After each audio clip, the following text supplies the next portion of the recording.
Okay.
May we request everyone to please take their seats?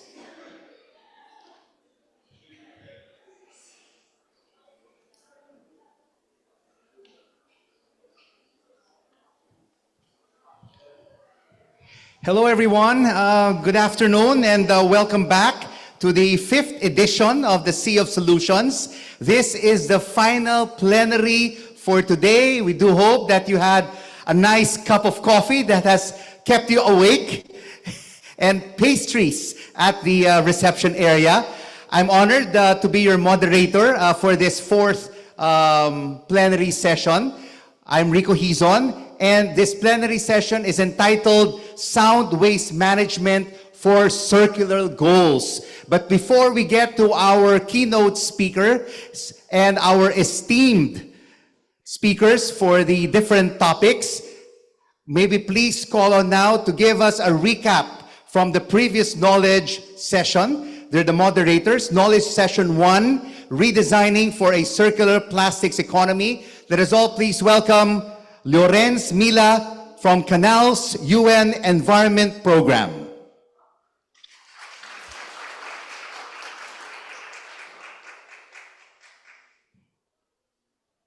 Thank you very much, Rico. So that was a very, very intense session, I should say, and it was just a short while ago, so I had to prepare a very quick summary, and thank you for the opportunity for that. So in the session on redesigning for a circular plastics economy, we have seen and discussed solutions. We have seen solutions from several actors across the value chain of plastics, and these solutions work at many different levels, starting from the products. But then we've seen how, products, we've seen products made of recycled fishing nets, products that are bringing in new materials, particularly cellulose-based, but also how polymer producers are shifting into different types of polymers that bring in new properties that are important. But from the products also going to the necessary changes that are required at the systems level. So to change the economy, we cannot just redesign products, we need to redesign the way in which the economy works. And in order to achieve that as well, we've seen the types of policy changes that are required, particularly to go to scale. We seem to see that there's already the demand for this type of changes. So it's coming from many actors across the supply chain, the value chain, I should say. But we also need incentives to ensure that the cost of the transition can also be overcome, and that those who are kind of the front runners are not paying unfairly for this transition. So one key word, and I will stop with that we were hearing consistently, is the need for collaboration across the value chain to ensure that the systems that we design and we redesign are already considering the needs from the different actors. So I hope that wraps it up. And of course, thanks again to the panelists and all the participants to that first session. Thank you. Thank you so much, Lorenz, for that recap of the Knowledge Session 1, Redesigning for a Circular Plastics Economy. And now for a recap of Knowledge Session 2, Scaling Reuse and Refill Strategies for Success. Let us all please welcome Dagny Tucker from Perpetual. Oh, good catch. Good catch. We're going to catch the reuse here too. So I had the privilege of hosting the session on reuse, and I'm going to do a quick, very dense recap of what we covered in that session. So reuse offers the single biggest upstream opportunity to address plastic pollution.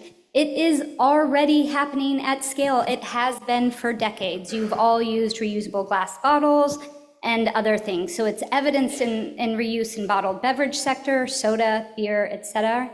But despite the significant pollution problem, this type of reuse has actually plateaued. Why? Because the cost competitiveness of reuse against single-use plastics is very difficult. A cost that we know plastics has achieved largely through the ability to externalize many of its impacts and costs of waste management, et cetera, et cetera. Beyond bottled beverage, new packaging formats and opportunities also exist to transition and scale reusable packaging and FMCG products, particularly those products that are bought on a regular basis and currently packaged in sachets. They're a great opportunity, particularly since sachets are one of the most difficult materials to recycle. We know it's lost into the terrestrial and aquatic ecosystems.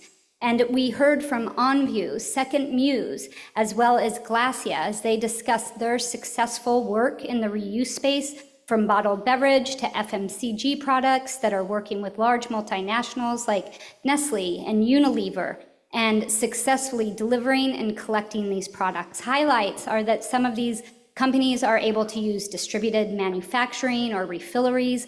Also, the utilization of pre-existing infrastructure, such as collection sites. In Indonesia, waste banks have many micro MRFs, if you will, where recycling is already brought. Allner, one of the companies that OnView works with, was able to partner with waste banks to receive back their returnable goods. So overall, we have the success. We have the technology, we have the know-how. What is needed? We need to level the playing field, address unpriced externalities, harmonize and clarify the national and local regulatory landscape to create conditions which we heard in early plenaries from the Capital Company and others, that we need to catalyze private and public investment for further innovation and investment in infrastructure, build capacity. Overall, reuse with this wind behind its back, with these elements in place, is ready to scale to address the significant problems of plastic pollution. Thank you. Thank you very much, Dagny Tucker from Perpetual.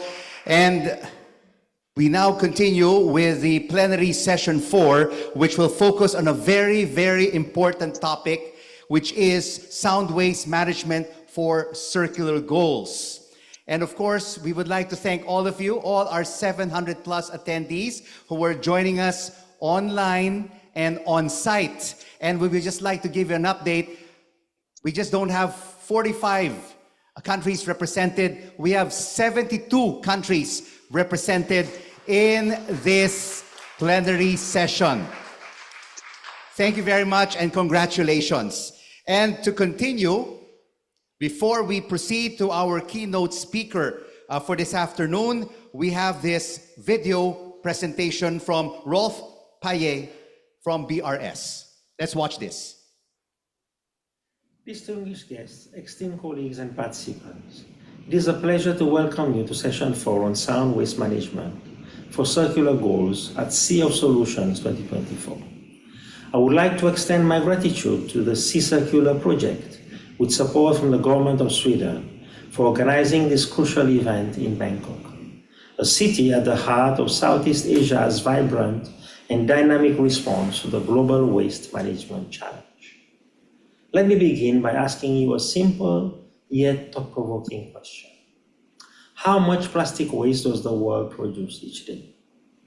It is estimated that 1.1 million tons of plastic waste are generated daily, and roughly the equivalent of 220,000 fully grown elephants. Depending on our lifestyle choices, each of us contributes to this staggering amount in significant ways. This isn't just a statistic, it's a call to action. We know that without significant changes in human behavior, in government policies, in industry practice, and so on, this plastic waste will continue to pollute our environment, infiltrate our food chains, and impact our communities. Yet there is hope. Across the globe, innovative solutions are emerging. Solutions that can drastically reduce the plastic waste we generate. For example, the countries that have signed the Basel Convention have adopted technical guidelines on the environmentally sound management of plastic waste. With these guidelines in mind, a small community in Asia launched a pilot program for waste segregation and recycling, supported by international partners under the Basel Convention. The project has already shown promising results. This community has not only reduced its waste, but also fostered a new culture of sustainability among its residents. However, these efforts, as commendable as they are, cannot succeed in isolation. The scale of the challenge requires a united multilateral approach. This is where multilateral environmental agreements, such as the Basel, Rotterdam, and Stockholm Conventions, play a vital role. Our collective work has laid the groundwork for sound management practices that can be scaled and adapted across borders, ensuring that no community, no country is left behind in the transition to a circular economy. We must recognize the groundbreaking steps that countries have taken on the global stage. The adoption of the United Nations Environment Assembly resolution to address plastic pollution is a landmark moment in our collective efforts. Through this resolution, countries initiated and have been actively conducting negotiations on a new legally binding instrument on plastic pollution. This is indeed a significant step forward, demonstrating the commitment of nations to tackle this crisis head-on through cooperation. The circular economy is not just a concept. It is a vision of a future where waste is minimized, resources are conserved and optimized, and the environmental sustainability remains at the core of development. Achieving this vision requires us to work together, to share knowledge, and to commit to the multilateral frameworks that guides our actions. As we proceed with today's discussions, let us remember the power of collaboration. By pooling our efforts and resources, we can transform the way we manage waste, reduce plastic pollution, and move closer to achieving our circular goals.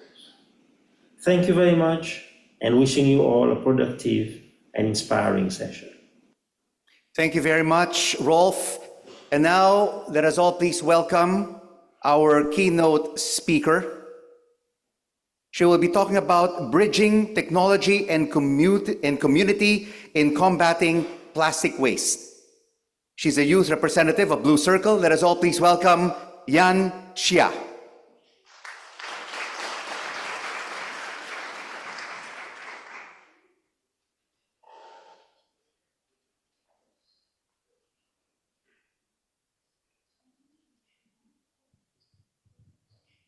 There you go.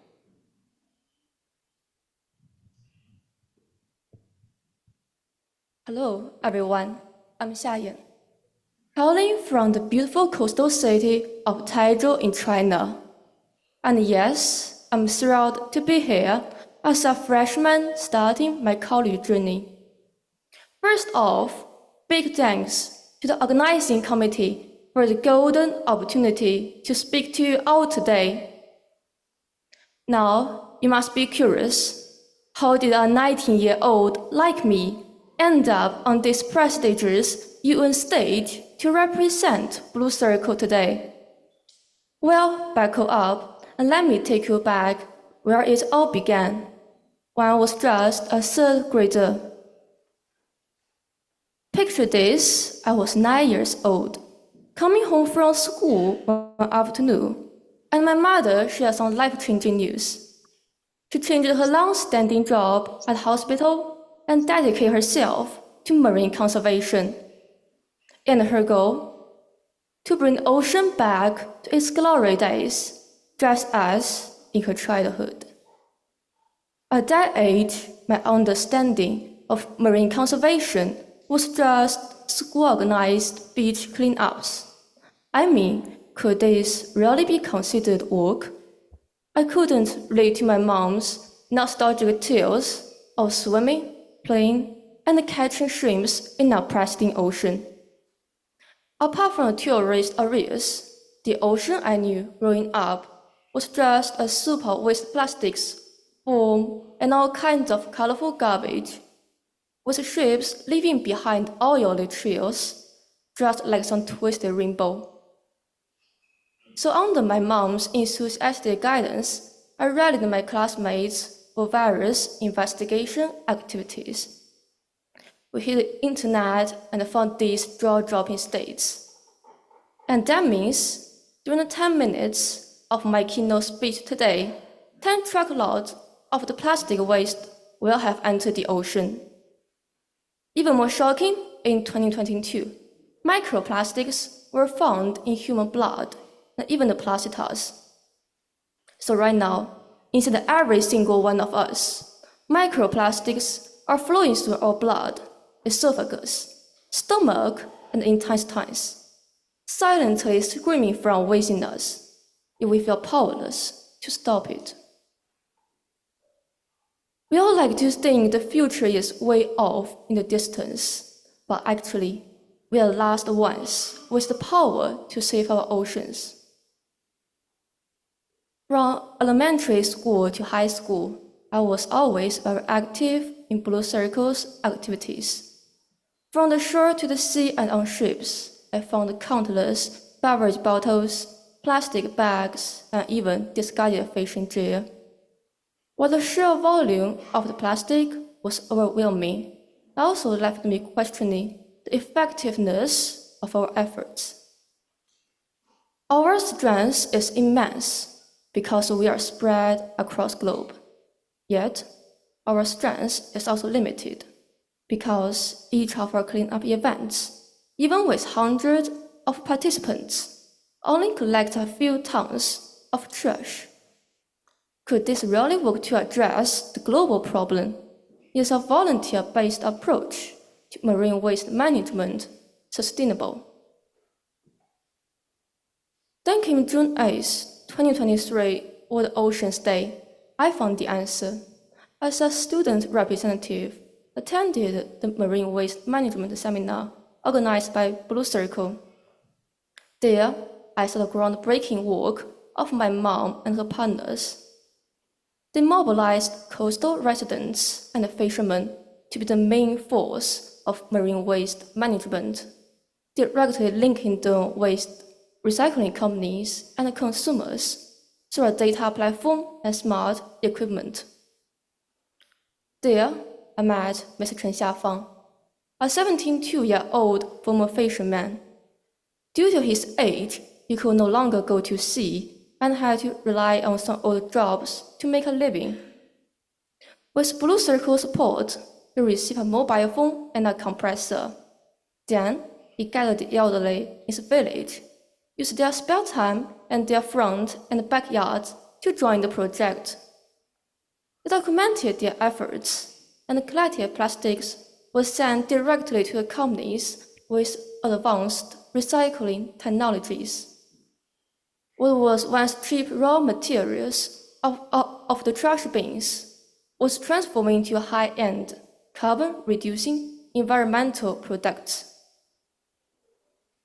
Blue Circle's data platform was a truly game-changer in marine conservation. By leveraging blockchain technology, it transparently tracks and showcases every step of the process. who collected, who transported, who recycled, and who manufactured through visualization. This eliminates greenwashing and added value to the marine waste sales. That allows Ms. Chen and others like him to earn $400 a month, which means he can buy snacks and even new school bags for his grandchildren. He said that knowing he's not just picking up trash, but also contributing to marine conservation made him feel a sense of dignity. Today, Blue Circle has created jobs in marine conservation for over 2,000 low-income coastal residents. This improves their lives and helps recover 14,000 tons of trash. Through their collective efforts, my mom and the partners won the Champions of the Earth Award in October 2023. I was deeply inspired by their efforts. Yeah, I wondered, what should our generation do? We have the power to change this narrative by raising the awareness about crises our ocean is facing and about controlling the influx of our garbage and reducing the existing waste. We can make a real difference. So last year, I teamed up with 4 amazing friends from different corners of the world: Sarah, Anna, Emily, and Ray. We conducted a 6-month survey and founded a marine environmental protection program called Blue Blue.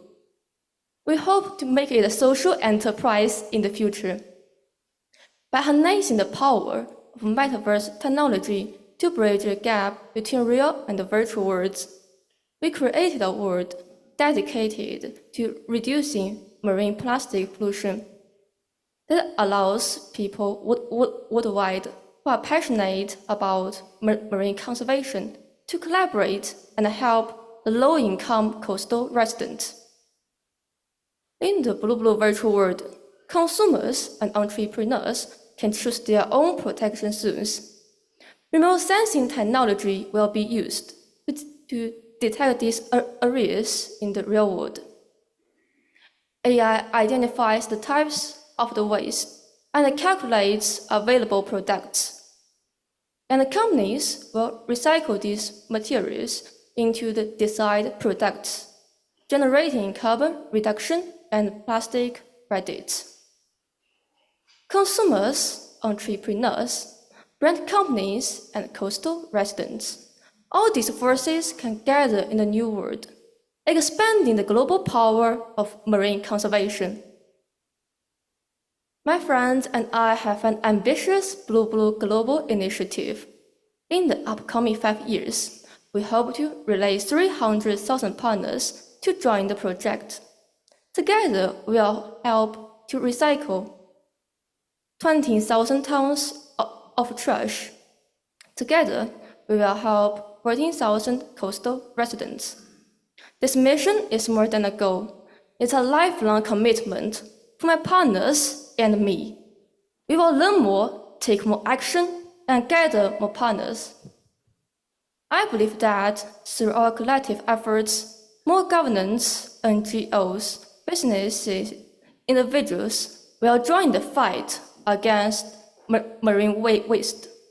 Together, we will work to ensure that the children worldwide have the chance to see the clean, resource-rich, and inspiring ocean from my mom's childhood. Hoping to see you again on the stage of Young Champions of the Earth. Thank you.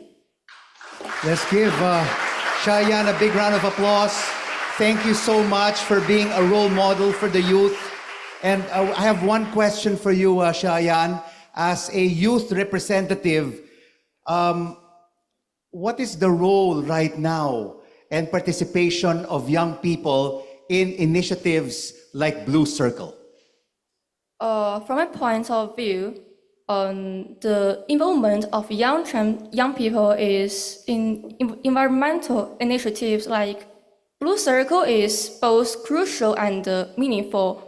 Firstly, young people are generally more receptive to the new ideas and new technologies, enabling them to quickly adapt to and promote innovative models like Blue Circle. And moreover, the participation of young people injects new energy and creativity into the environmental initiatives. Just like the Blue platform I mentioned in the speech, we try to combine the traditional way of garbage collecting with new technologies like the metaverse and the AI. So from my point of view, young people are the vital link between generations, guiding the older generation to engage in environmental governance and educating the next ones to raise environmental awareness. Only through collective action can we achieve effective results. Thank you. Thank you. Thank you very much, Shayan. We need more youth champions, especially from the Gen Zs, to save our environment. She was talking about technology. We also need to use social media to basically end this plastic pollution. We need the Gen Zs, we need the millennials, we need the Gen X, we need the baby boomers all collaborating to end plastic pollutions. Looks like everyone, I see some people smiling when I said baby boomers and Gen X.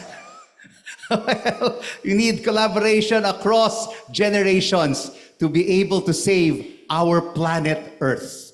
And now we will be proceeding to our fireside chats. And our first fireside chat will be focusing on baselines and hotspots. So may I please call on to the center stage our first two speakers for this fireside chat. Yasuhiko Hotta, Program Director for the Institute for Global Environmental Strategies, or IGES. Let's give him a big round of applause, please. And our next speaker is the Provincial Planning and City Coordinator for UN Habitat, Bhen Aguihon. Thank you very much, gentlemen. First question here for Hotta-san. Based on your recent studies, could you tell us where are the plastic wastes coming from? Where are the hotspots? I think as you all know, the plastic is coming from the where that we live. So basically it is from the cities. But important thing is not only the big cities like Bangkok or like Kuala Lumpur is causing the big pollution, but we need to pay attention more on the rural towns because they are really leaking the high ratio of these plastic waste or plastic pollution to the river or the sea and so on. Is there a difference in the plastic pollution between the urban and the rural areas? And are the rural areas, in terms of plastic pollution, catching up with the cities? I think so. So the actually, when we see the composition, the rural areas and rural towns and the big city like Bangkok or like Yangon is not that different. The big difference is, for example, like we did some survey in Yangon city, around 4 to 6% is leaking to the environment. And actually that's quite problematic because that is big city, so big amount of the waste is generated and the plastic is leaking to the environment. But when we did research on the rural towns in Cambodia, one of the rural towns actually we estimated and about 60% of their plastic waste actually leaking to the environment. And compared to this big city of Yangon and this very small city in Cambodia, the how to say, like original waste generation is 6 times bigger in the Yangon city, but actually when it comes to leakage, like this small city is about 1/4 compared to this So like leakage ratio is 15 times bigger in this small city. So we need to pay more attention and action to these rural towns and improve the situation. Otherwise, the leakage cannot stop. You speak about leakage. Is this because there's not enough collaboration between the local governments in the rural and in the urban areas? Yes, you need to have a collaboration, and also, like for example, in Japan, there is some kind of foundation called Kanagawa Coastal Cleanup Foundation, and what they do is basically regional government is trying to make a funding for the cleanup and try to get some support or get funding from those municipalities collaboratively, and also some contribution from these producers or the users of the plastics. So by doing that, they can coordinate the cleanup activities along the coastal areas and also the river. So this kind of innovative approach, I think we need to start to consider also in this region. All right, Bhen, we've been talking about coordination, collaboration among the various local governments, both urban and rural. So how is UN Habitat helping local governments across both areas in managing plastic wastes? Yeah, that's actually a good context on UN Habitat's intervention. As UN Habitat sees that the solid waste management discussion is actually under the ambit of local governance. And when we say it's local government, it doesn't distinguish whether it's an urban or a rural area. In urban language, we call it, let's say, a major city and a secondary city. And particularly on how we support, we launched the Waste-Wise Cities campaign globally, which is using the Waste-Wise Cities tool that is open for all cities in the country, for us to have a common methodology actually of understanding solid waste and particularly those leakages. So what has been the feedback so far from the local governments in terms of managing plastic waste and what Hotta-san said, leakages from the urban to the rural areas?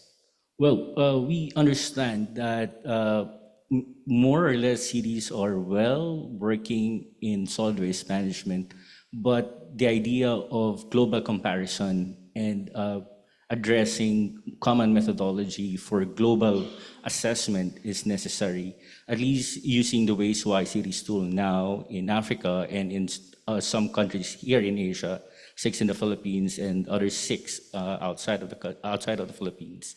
They were able to use it as part of their local governance monitoring of solid waste management, use the data and inputs on project development and policy implementation. Can you cite us some case studies of Yes. collaboration and coordination in these countries that you mentioned? Yes.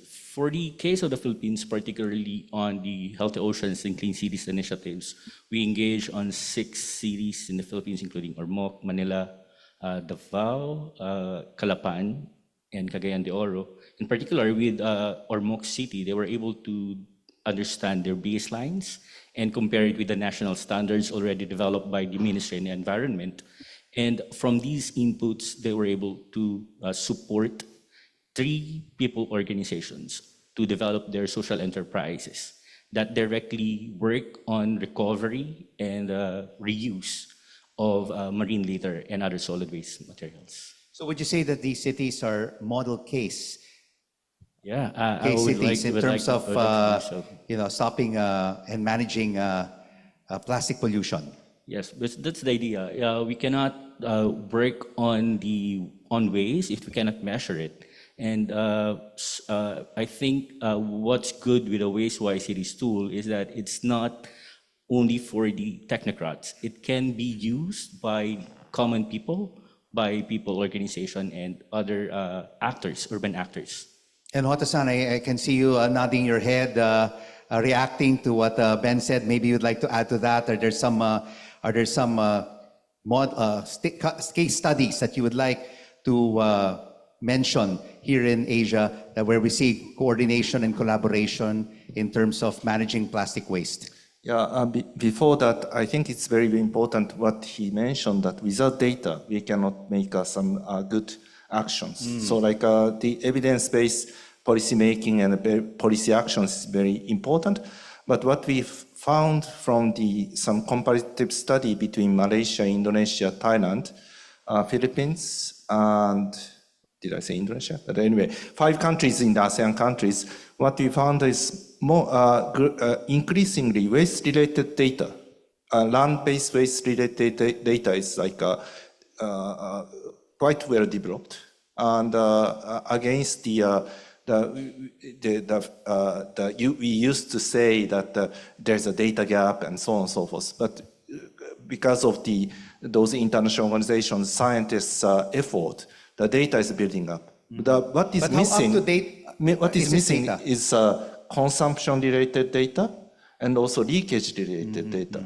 So like for the leakage-related data, something like what UN Habitat has developed, which is very easy to, handle by the local government officers, is very important because like the hotspot is rural towns, and rural towns needs a capacity development, but they need something very easy to handle because they may lack some university experts compared to the big cities. So something like that kind of very easy to handle too is very important. What will it take to narrow this data gap? There are many ways to do that, but it's to start with. I think the collaboration with central government and local government is very necessary. And for example, in Japan, when central government provides support to the local government, they require the data submission.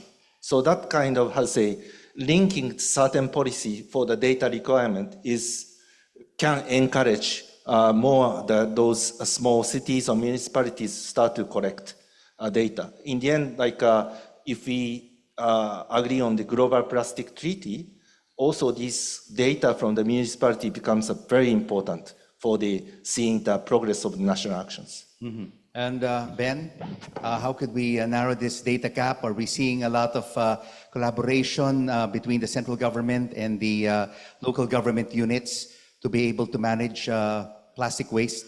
Yeah, I think it should always Or is it go- country by country?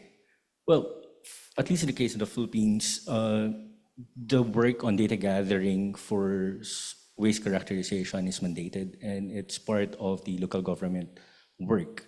And I think what is basically Waste-Wise Cities tool or data gathering work has to do is it has to be easy for them. And for it to be easy, the tool and the mechanism and the process should be applicable on the knowledge and capacity, let's say, of your village councils.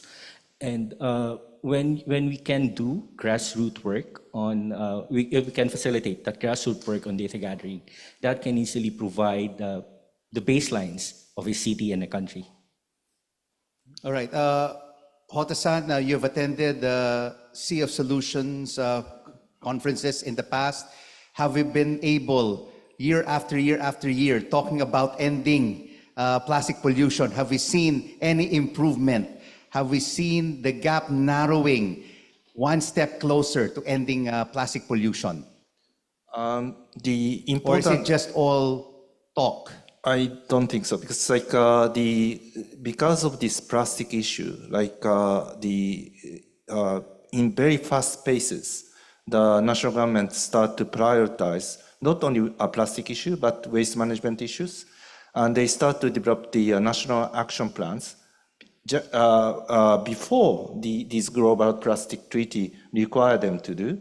Also, like if you look at ASEAN already have a regional action plan, so that the prioritization is there.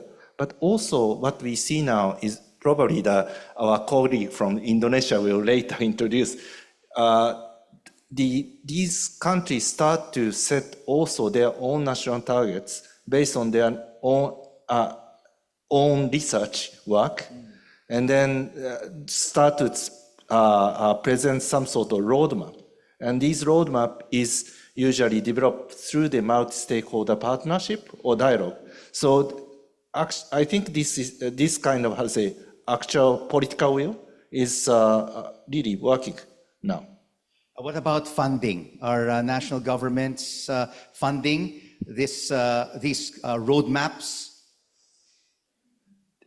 Depend on the country, I think. So, for example, Which are not funding the roadmaps? So, for example, like Thailand, I think they have start funding. Yes. They do lots of the collaboration, not only within the country, but South-South collaboration with like Thailand and Laos, Vietnam, and Cambodia. I see that kind of collaboration, science technology initiative by Thailand government. But the country like Cambodia and so on, and especially the funding for the waste management infrastructure for the small city, that is a big problem. Because as I mentioned, these small cities, rural town is a hotspot. So you need to pay more attention in terms of the data gathering, policy prioritization, also the infrastructure investment. What about in the Philippines? Is this a priority of the national government in reducing waste? I think it is. Coming from the solid waste management law, they have now adopted the EPR law and the National Plan of Action in Marine Litter. These are good additions in the policy landscape nationally that will basically ask local government actions, local actions and local government investment. But I would like to highlight on the participation of the private sector in these actions. I think hopefully when the plastic action partnership in the country is to be set up, the participation and the role and responsibility basically of the private section will be highlighted and will be concretized. But as Hotta-san mentioned, everything, of course, should start with the central government. There has to be the political will to be able to implement, right, waste reduction. Yes, I think once it is from the national policy, local government are subjected to work on it, and stakeholders in the country are given that capacity to contribute on this work. So, Hotta-san, before we end our fireside chat, is there a political will here in Southeast Asia? I think so, and I hope so. And I kept saying like ASEAN is ASEAN countries, or like Southeast Asia, East Asian countries is like a leading region. They have been like a little bit shy when it comes to, I heard from my colleague participating the international negotiation process, their voice is relatively small, but I think these countries can be more confident because they already put their national action plan and showing their political will. Also, they try to coordinate national action plans through their regional action plans. So I think there is a political will. And then to make sure that is going to be implemented, they need to raise a voice and saying that we are committed to implement this. Do we have enough champions in Southeast Asia in promoting waste reduction? Is there enough? We heard Xiayan. We need more of them. We need more of the youth leaders to step up. Yes, I agree. So I think we need more, not only the voices from the national government, but the voices from the communities, municipalities, private sector is, I think, very crucial. And finally? Yes, sir. I believe we have enough champions. And actually, from our experience from the project implementation of Hochi, the social enterprise are developed, and they are forwarded by women, by former fisher folks, and the informal sector waste speakers. So these are the already actors on the ground that you just have to tap, capacitate, and fund, so they can contribute in the process. Thank you, Bhen. Thank you, Hotta-san, for this fireside chat. Please remain where you are. We will have our Q&A session at the end of the fireside sessions. Maybe now call on our third speaker, Rofi Alhanif, Deputy Assistant for Waste, Coordinating Ministry of Maritime Affairs and Investment, and co-chair of Indonesia the National Plastic Action Partnership to please join us here in front. And we're joined online by no less than Susan Wingfield, Secretariat of the Basel, Rotterdam, and Stockholm Conventions, who will be joining us for this fireside chat. Thank you very much. Rofi, first of all, we'll kick off with you. What are the policies in Indonesia in tackling plastic pollution and waste reduction? Thank you very much, Rico. And first of all, I would like to say thanks to everyone and for having me here. This is a good opportunity. And we would like also to share what I've been doing so far in Indonesia regarding how to reduce this marine plastic pollution or issue. So it started in 2019 when it said that Indonesia is like the second largest polluters to the marine ecosystem. So since then, that's like bringing us awareness. Is that true? And then after that, there's coming some research and awareness also in the community and also in the government. So after that, the government issuing a new policy on how to tackle this issue with the ambitious target to really reduce the marine plastic leakage.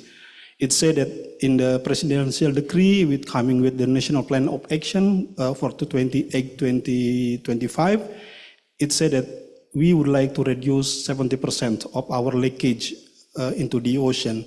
So yeah, you can see on the screens what the key strategies we have been doing, and with the really ambitious target.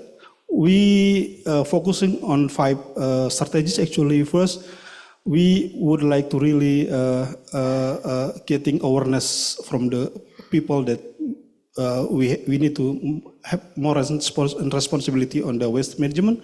And secondly, we need to really work on the waste management to reduce the leakage from the waste, from the land activities. Basically, that's the main source of the pollution. And secondly, from the activities from the sea. As you know that as archipelagic countries, there's a lot of activities in the coastal area, in the sea, that's also contributing to the leakage in the ocean. And Rofi, these are indeed very ambitious goals, and what we've been talking with Bhen and the Hotta-san, there has to be a multi-sectoral approach, a collaboration and coordination between the central government, the private sector, and the local governments. Is that what we're also seeing in Indonesia? Yes, that's true. So this is also actually coming with regulations to really enforce what is the policy and the target. So we can divide this national plan into some like sectoral approach. Our target, we put like at least 70 line ministries, for example, need to work on this marine plastic pollution issue, because that is so complex and very broad issue incorporating in that matters, and also the local government. So the central government really now, at least at this moment, really pushing more demand to the local government to have a better waste management. Also, we put more incentive to the local government to have more appropriate technologies, for example, in making better waste management, because that's the main source of the leakage, actually. All right, thank you very much, Rofi. We will get back to you. Now, is Susan with us online? Susan, are you with us? Susan, are you connected? Yes, I am connected. Good afternoon. Hi, Susan. Hello. Susan, can you hear me? I believe you. you're on mute. No, Halfway around the world.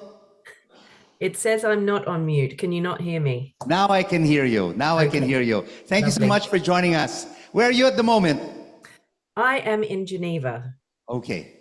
Good morning in Geneva. Sorry to not be able to be there today in person.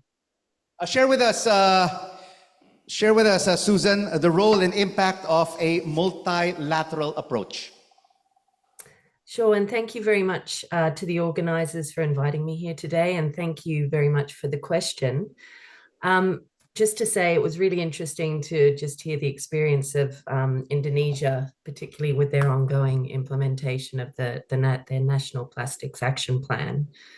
And indeed, we're seeing all of these initiatives being mirrored throughout the world, which is really encouraging. But I think that we can all agree that this type of action is really spearheaded at the international level in a multilateral setting, such as that taken in, for example, negotiating and implementing multilateral environmental agreements, or MEAs. Of course, MEAs, I'm talking about MEAs such as the Basel, Rotterdam, and Stockholm Conventions, the Minamata Convention, Montreal Protocol. They're far more than the provisions just themselves. There's also ongoing intergovernmental and multi-stakeholder processes that are established under these MEAs that are really important to further development policies and best practices, such as the ones that we're going to need for plastic waste management. So with that in mind, I just wanted to quickly highlight two parallel work streams that are going under the BRS conventions. So of course, we have the provisions of the conventions themselves, but what really gives power to the conventions, I think, with an example of the Basel Convention, which is of course the Global Agreement on Waste, the Stockholm Convention on Persistent Organic Pollutants, the very dangerous chemicals. What really gives life to these conventions is the wealth of technical guidelines that is developed in an intersessional setting, a multilateral setting. And this is really an ongoing process that continues year after year.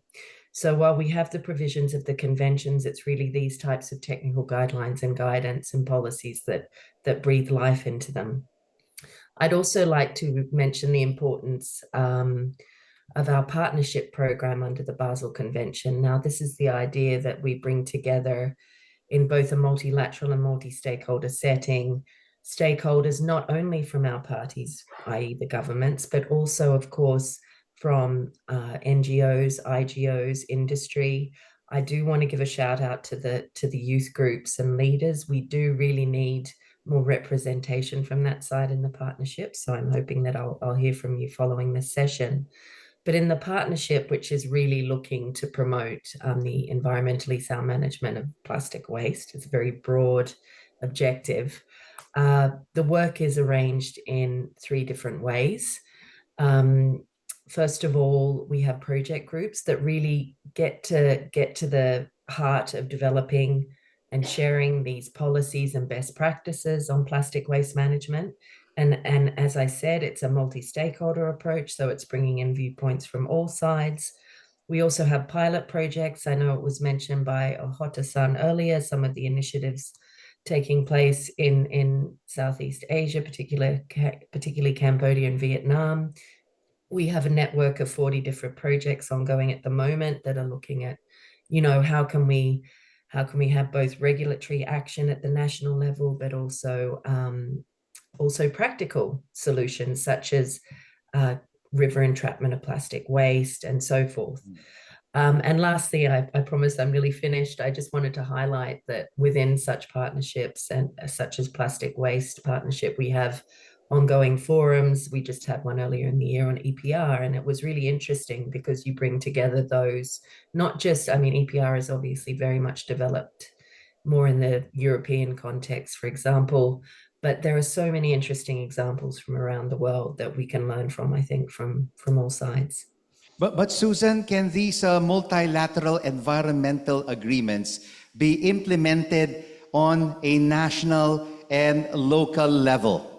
Yeah, that's a very good question. It's one thing to be negotiating agreements, technical guidelines, and so forth in Geneva, for example, but when it gets to the national level, what happens? Well, I think again, the chemicals and waste agenda really does give some good examples of how this can happen in practice. There's the integrated integrated approach to the financing of chemicals and waste, which has been really important in ensuring that provisions agreed, guidelines and so forth at the international level can really be brought down to the regional, national and local levels. I just want to highlight some of the elements of the integrated approach because I think it really mirrors quite well, for example, the negotiations that are going on right now for a new legally binding instrument on plastic pollution. Some of the core elements that we really need to look at are how we can mainstream the issue of plastic waste into national plans and budgets. You know, it was said by the previous speaker, this is being done more successfully in some countries than others. But really, we need to get this in the national dialogue. Something else that I think we've learned from BRS conventions in the past is there was a synergies process really to bring the conventions together at the international level, but also at the national level. And what that means in practice is trying to bring together ministries to coordinate implementation of these obligations that are agreed to at the international level. So that's been really important. But it'd be remiss of me not to mention the important aspect of dedicated external financing, which is another aspect of the integrated approach. I think we can all agree, or many of us can agree, that the examples set by the Montreal Protocol on ozone depleting substances, it's really a very successful MEA, and we can agree that it's been very, very effectively implemented to date. Now, I think one of the main reasons this is so is because there is a dedicated multilateral fund to assist countries in implementing at the national level. And I think this is particularly looking to the future going to be so important. We need not only this strong financial mechanism, whether it be new, whether it be drawing on an existing mechanism, but also a robust technical assistance and capacity building program. These things are really very important. I think just to finish answering that question, there's no need to reinvent the wheel. There are so many MEAs out there, not just BRS, but, you know, Paris Agreement, CBD, so forth, that we can really draw a lot of good experience from and try to replicate moving forward and applying to the issue of plastic and plastic waste. All right, thank you so much, Susan, for joining us from Geneva. Stay with us. Rofi, thank you so much for sharing with us the experience in Indonesia. We will have an open forum in about 15 minutes' time. So please, your opinions, your interventions, your questions, please save them because our fireside chat will continue with an open forum. And now for the fireside chat last segment, talking about awareness, raising and social inclusion. Let us all please welcome the founder for Communities Organized for Resource Allocation, or CORA. Let us all please welcome Antoinette Toss.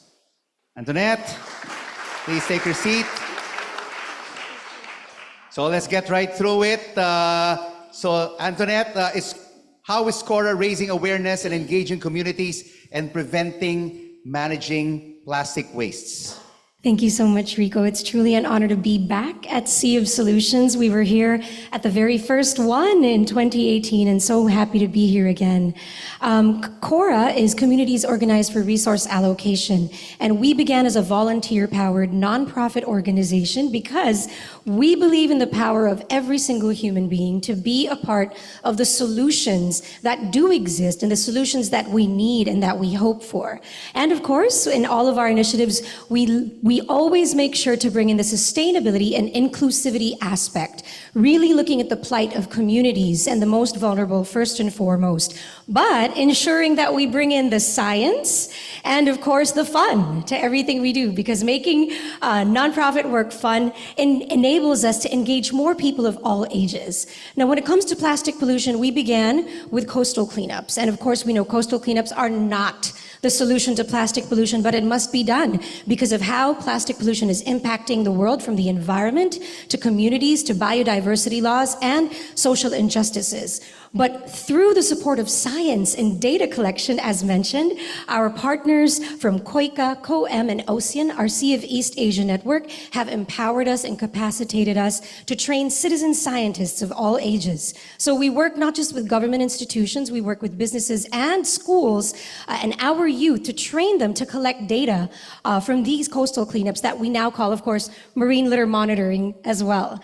And so through these citizen scientists, we've moved forward into tackling an even bigger issue, which is waste management and, of course, waste pollution in general. So it's not just about plastic pollution, it's looking at waste as a whole and how we need to reduce waste first and foremost. And this is one of the best pathways forward we truly believe in. Across the world right now, it is said that the world produces every single year 2.3 billion tons of municipal solid waste, with 2.7 billion people not having access to solid waste management, and because of it, or lack thereof, causing illnesses, deaths, and diseases. And when we look at this, it is once again the most vulnerable that is impacted. And we want to look at our frontliners when it comes to the waste issue, our waste collectors, our champions in solid waste management, and of course, how we can empower them further, and not just that, communities. Now, really quickly, I'd like to share some research that was released by the World Bank. According to them, in the Philippines, on a daily basis, we end up consuming 163 million sachets. But then we also take a look at the numbers that they released on finances. So $890 million is lost every single year in the Philippines alone when plastic products are thrown away rather than recycled. And looking at $890 million that can go back not just to the economy, but to the people themselves and those that have a tendency to even be blamed, because the blame game is also something we want to avoid. We need collaboration, we need partnerships. And for those that are fighting to make basic ends meet every single day for their families and to provide for them, being able to choose sustainable solutions is not always accessible or affordable or realistic. And so when we look at how to solve the issue of plastic pollution, we want to look at how we can empower communities, not just, of course, to benefit through incentives, but to lead the charge as champions in solid waste management, from women to our informal waste collectors to our youth, and looking at how this can empower them further. Wow, Antoinette, the numbers that you just mentioned about plastic pollution is really daunting and very, very scary. Yes. Right? Very, very scary. But in the initiatives that you've undertaken under CORA, what kind of positive impact? Can you cite specific examples on how this has helped communities that you have supported through the years? Thank you so much, Rico. So that was a quick introduction onto the inspiration of how we established what we call the Eco-Ikot Center. So the Eco-Ikot Center, Ikot means loop or circular in Filipino. So the Eco-Ikot Center is a holistic recovery and diversion center that is actually being run and led by women champions in the cities of Parañaque and Manila, particularly in Smoky Mountain. So this serves as a pilot model on how cities and barangays can tackle waste management, of course, on a municipal level, because it is truly important to look at it at the smallest level of society. And so these Eco-Ikot centers were developed with the support of the Korea International Cooperation Agency, the United States Agency for International Development, and OCEAN, our Sea of East Asia network. So I can't emphasize enough the power of funding, the power of financing and supporting grassroots organizations and even nonprofits that really bring this support and these systems and solutions to communities, because without their support, we would have never been enabled to go on this path. But a key aspect of what we are doing with the Eco-Ikot Center, with providing incentives, by making sure we have solid end-of-life markets that provide prime prices that can be given back to the people, is really looking at the aspect of how we need to build more business models in solving systems or solving issues that are focused on communities. So we don't want to just rely on funding and grants endlessly. We want to make sure that these become more of investments so that these initiatives can continue to be replicated. And so this year, from having one pilot Eco-Ikot Center at the beginning of the year, we are opening up 3 more, and we hope that this is something that can be shared with more local government units, with materials recoveries facilities, and with more businesses and brands as well. You said that's Ikot. Eco Ikot. Okay. Ikot. Okay. So, Antoinette, you mentioned that you were part of the 2018 Sea of Solutions. Wow, that was 6 years ago. Have you seen any progress? Have you seen any progress in the Philippines in terms of ending plastic pollution or reducing plastic pollution? Yes, most definitely. I feel like across the world, across the region, and even locally in the Philippines, we definitely have seen powerful strides forward from us even meeting partners here at the first Sea of Solutions that we continue to work with today, looking at how the EPR law is in full swing right now in the Philippines as well, the National Plan of Action for Marine Litter, and of course, looking at how things like the EPR law, for instance, will always, that they always still look at the plight, once again, of people and communities, ensuring that it does not just service companies and brands, but services the people first, making sure that as we look at a just energy transition, we need to look at a just transition for waste and plastic pollution as well, making sure that no one is left behind. You know, you travel around the region. Are we seeing a lot of collaboration, a lot of coordination among the various governments, the NGOs, the private and the public sector in reducing plastic pollution or ending it? Most definitely. I think even just our projects themselves represent that support that we feel so strongly from across the world. Imagine we are getting support from groups from Korea, from the US government, from the French government, and we are seeing so many collaborations across the board from local government units all the way to a national level. Everybody wants to solve this problem, but of course, once again, the only way we can do it is to actually do it together, to stop the blame game and to really put these brilliant minds and hearts into action. And all these brilliant minds are here under one roof. So hopefully we will come out after this 2-day conference with major initiatives to basically end plastic pollution. Do we have any questions from our delegates, interventions? Yes, ma'am. Yes. Mike, I will come over to you. Your name, please, and group. Hi, my name is Nao Takeuchi from UNEP, and I've been listening to this conversation. It's very interesting. So I was just thinking, like the financial side of how to really provide a solid waste management system to rural areas and in those countries and cities, which is in a lot of middle-income countries. And then I think that the dead end here is that the operational expenditure to support the solid waste management is utterly low. It's really, really low. When you, for example, when you look at the willingness to pay and how much is being paid at the moment in the, for example, slum areas, and to the waste management services is probably about like $1 to $2 per month per household is being paid.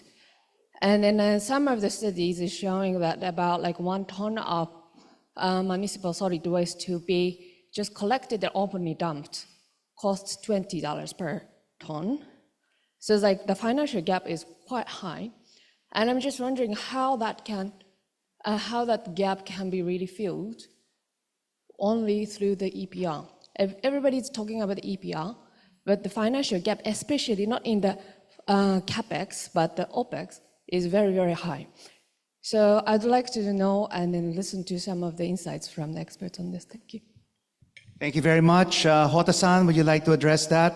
Narrowing the financial gap? Yeah, of course, the extended producer responsibility is not the silver bullet. This should be kind of the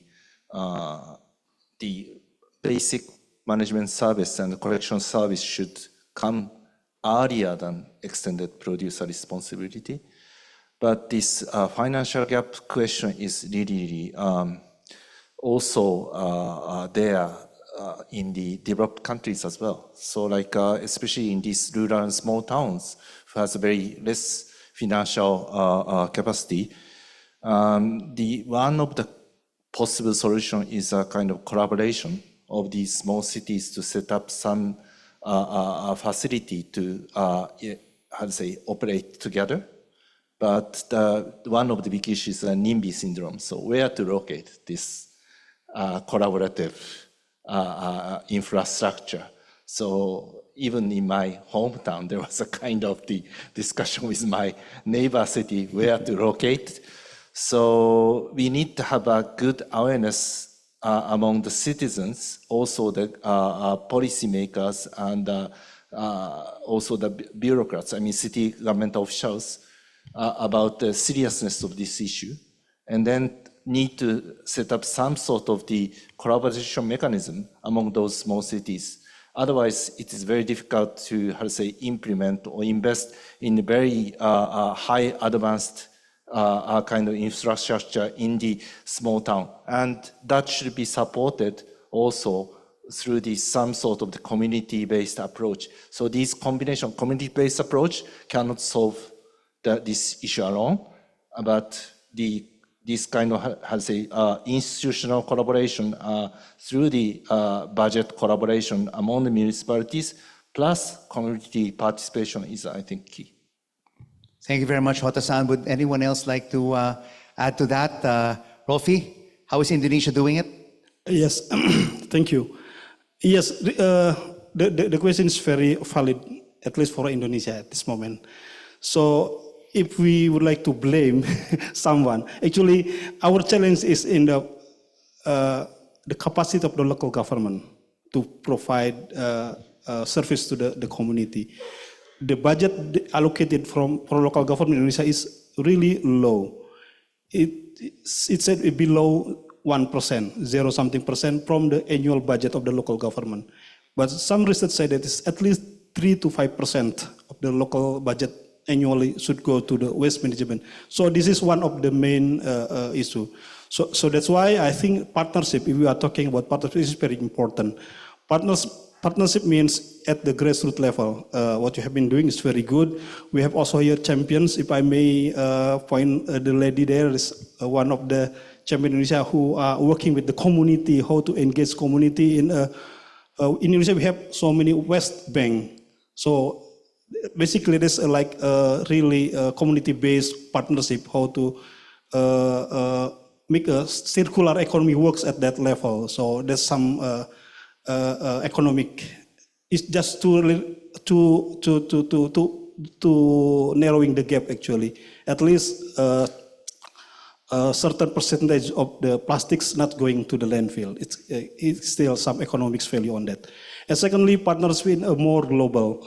I would like also to share that we have national plastic action partnership here in Indonesia.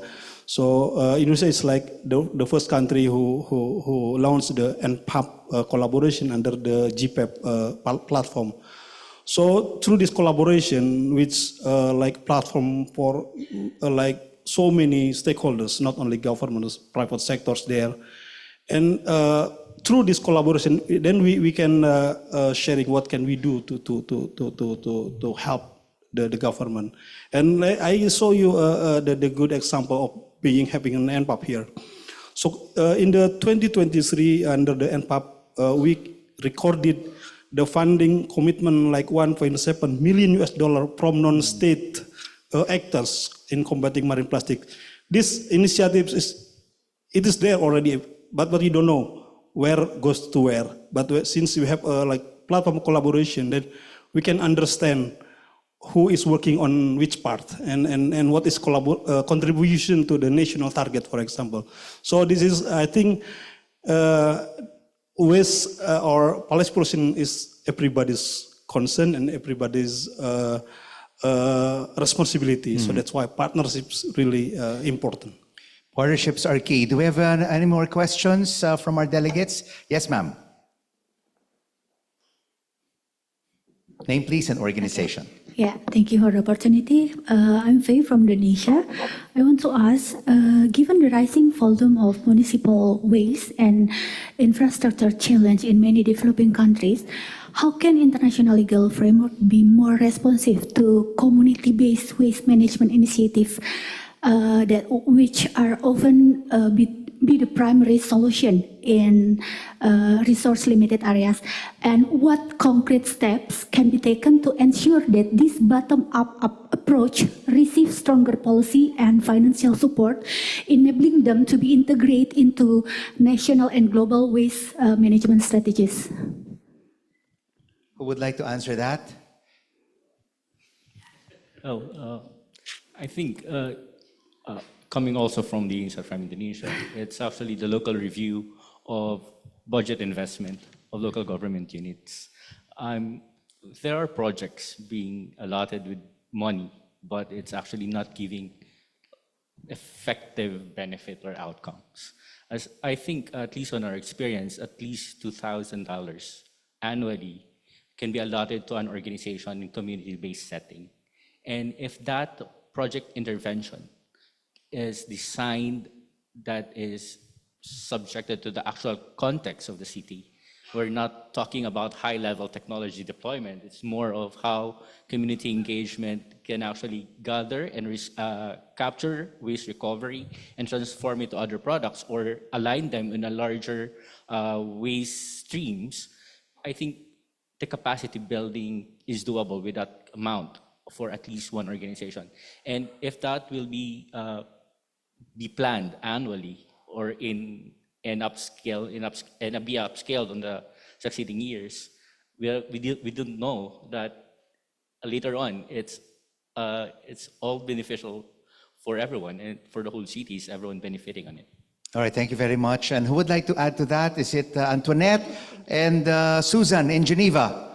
Cora, Antoinette, let's start off with you. Thank you.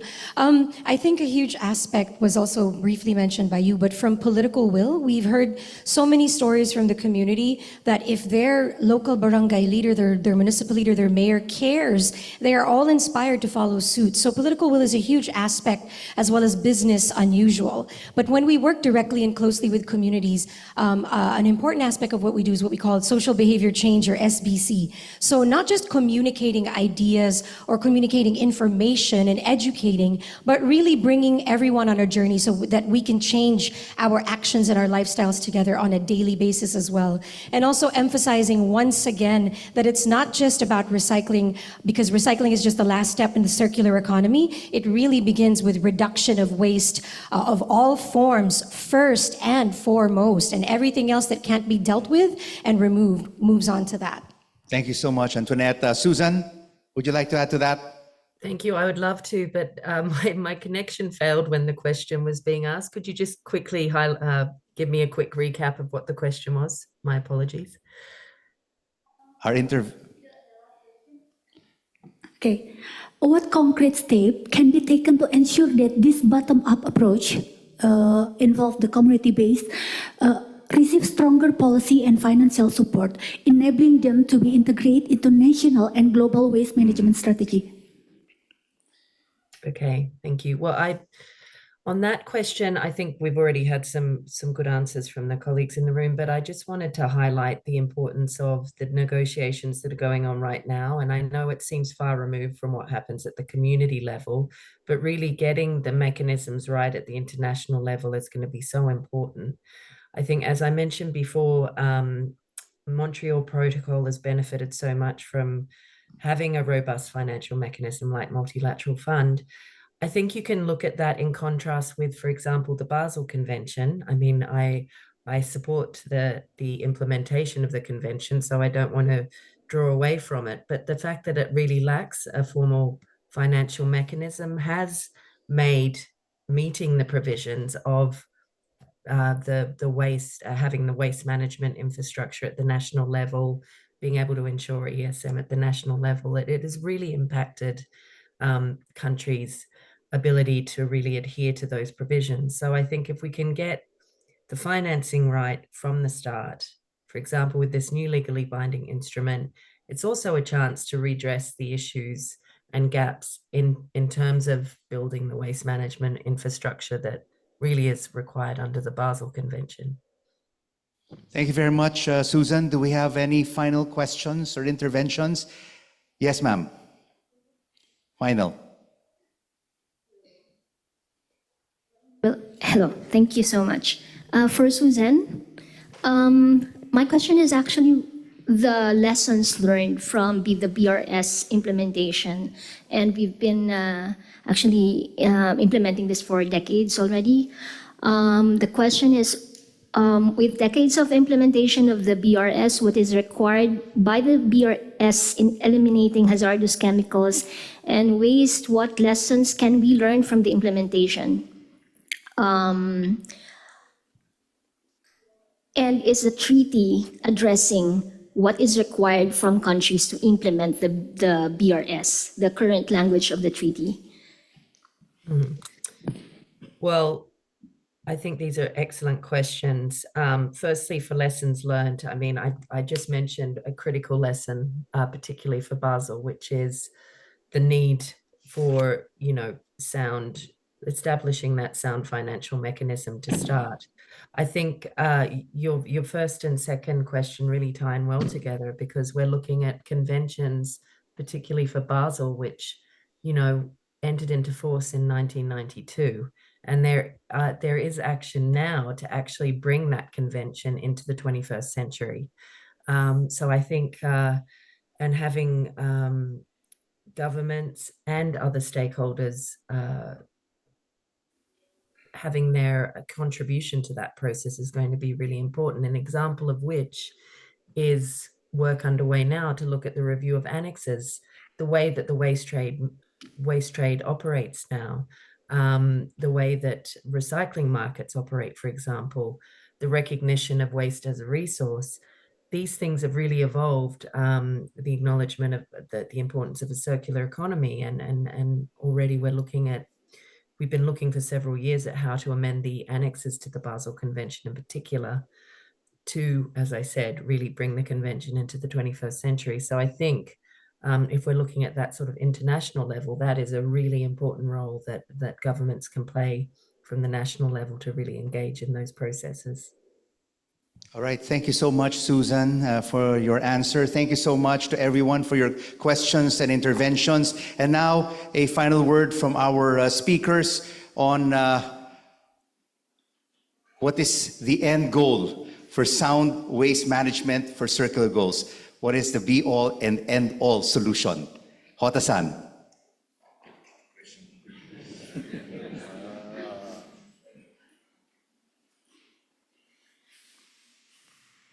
You have time. Yeah, it's very, very tough question. But I think the important thing is waste is a flip side of the economy. So like in material side.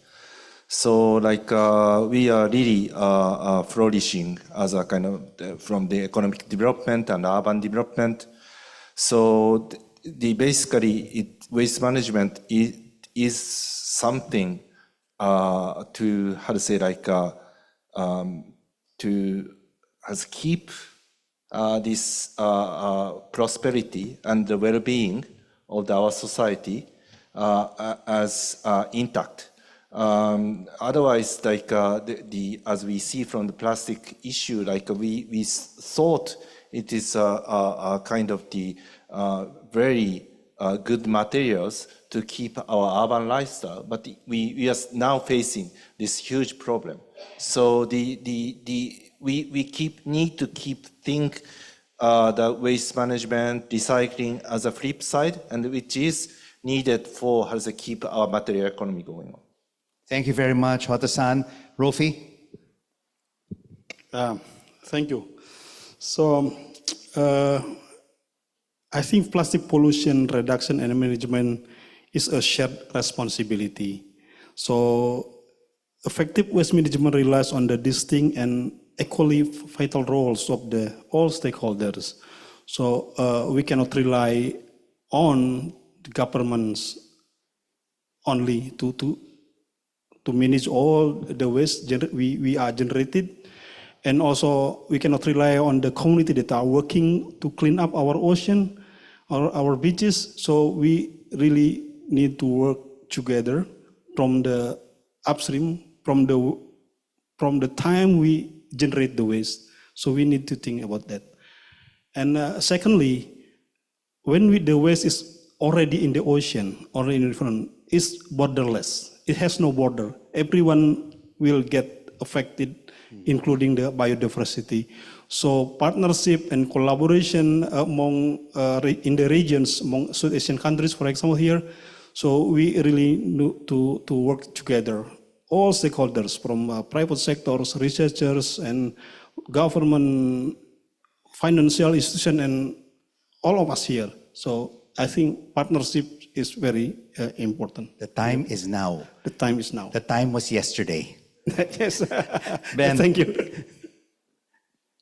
We wish to remind everyone that SDG 11.6.1, or the very particular SDG goal on solid waste management, is still in a moderate distance on target. And the whole SDG 11 on resilient cities and communities is still stagnating. And the opportunity for us to accelerate this global goal is, one, the internal processes within the country in terms of policy, investment, and capacity that should be supported by international and local and global partnerships.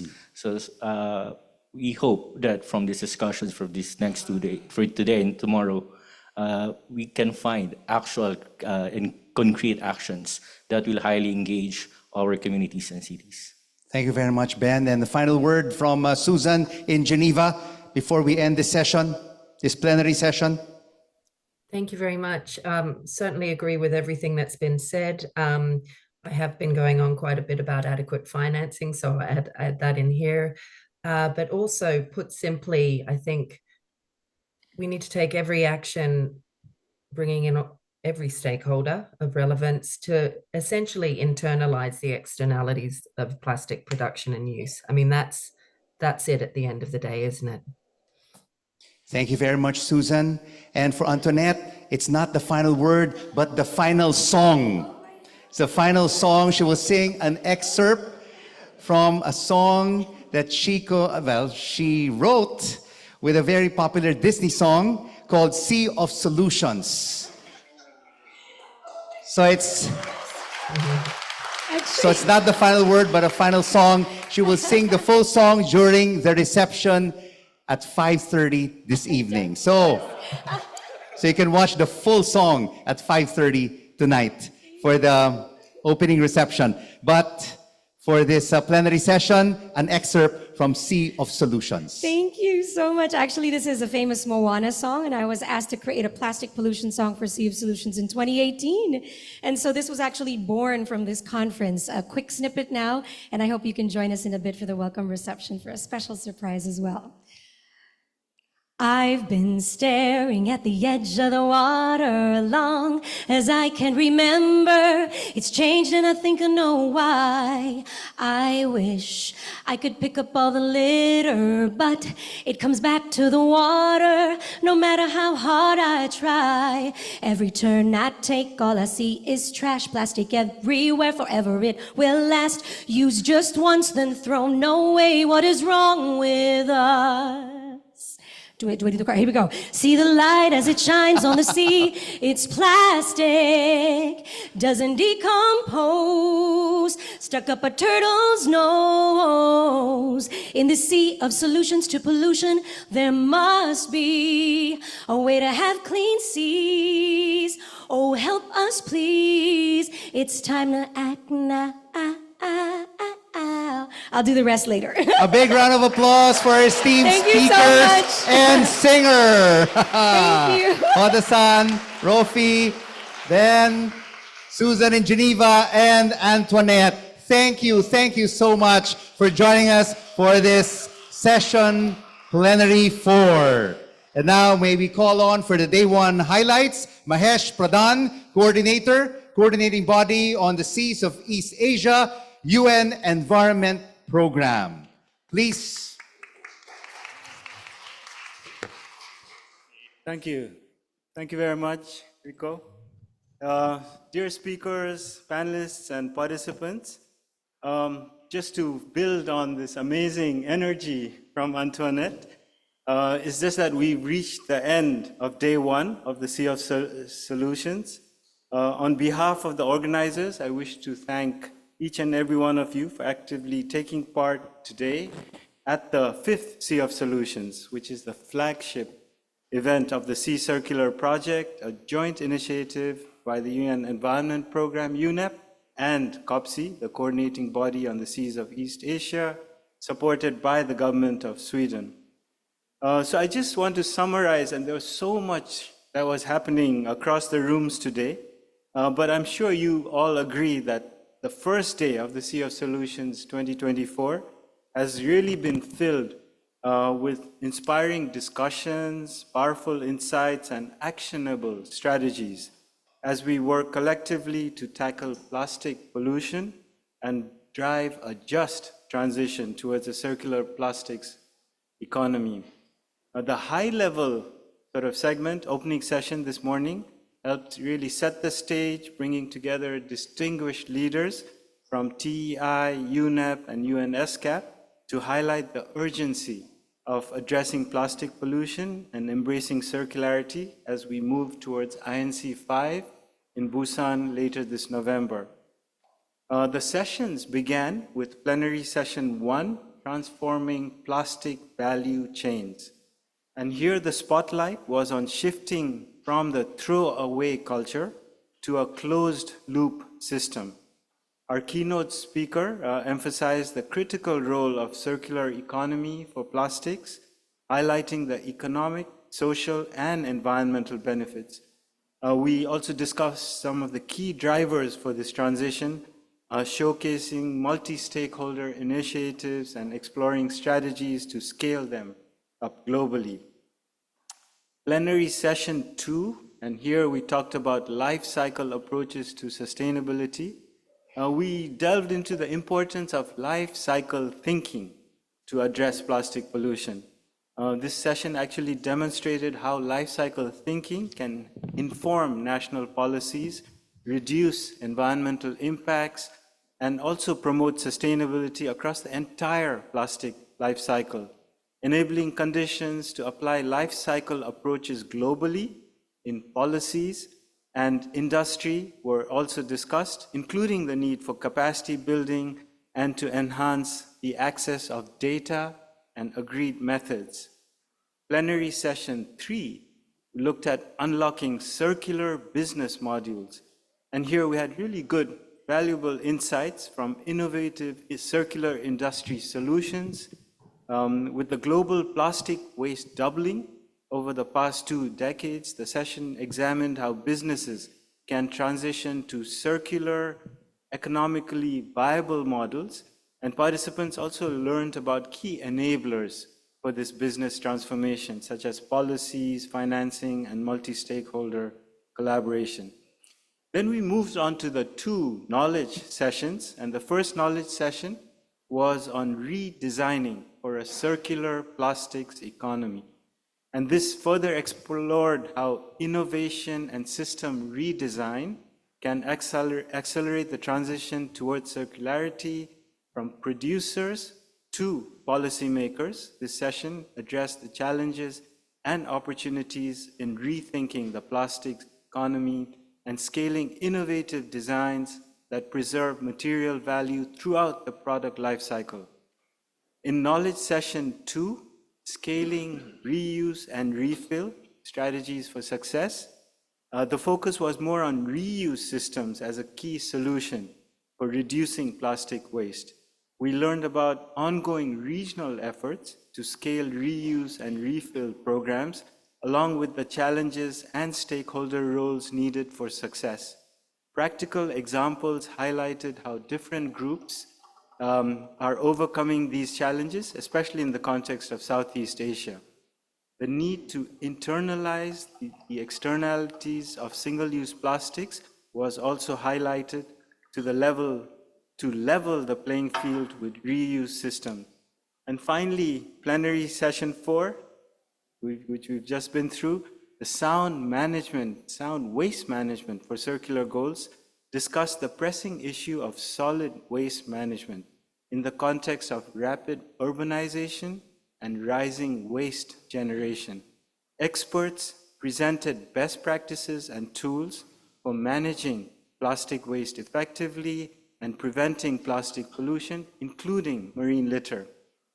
The session emphasized the importance of global and regional cooperation, national action plans, and corporate and community commitments in achieving zero-waste society. Indeed, it's really been a fruitful day of discussions, inspiring insights, and critical knowledge sharing.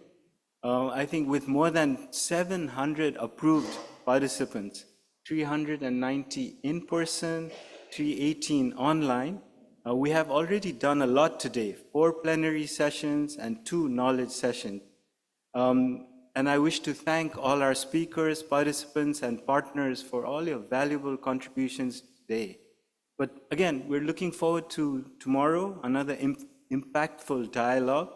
But I just wanted to mention that this week itself is really turning out to be a real Oceans Week for the Asia Pacific, with a regional training on marine litter monitoring with our CSIRO colleagues, which was completed yesterday, a regional training on BBNJ, the High Seas Treaty, with our colleagues from UN Dwalos, which is ongoing, as well as a regional dialogue on ocean-based climate action, which is organized by UN SCAP, which starts tomorrow morning.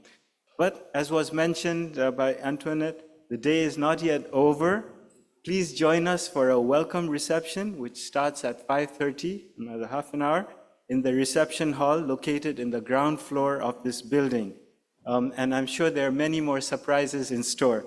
So with that, thank you very much, everyone. Have a wonderful evening. Thank you very much, Mahesh, for the day one highlights. And Mahesh, please join our esteemed speakers here up front for a photo opportunity. Let's give them a big round of applause. A very successful day one. See you again tomorrow for day 2.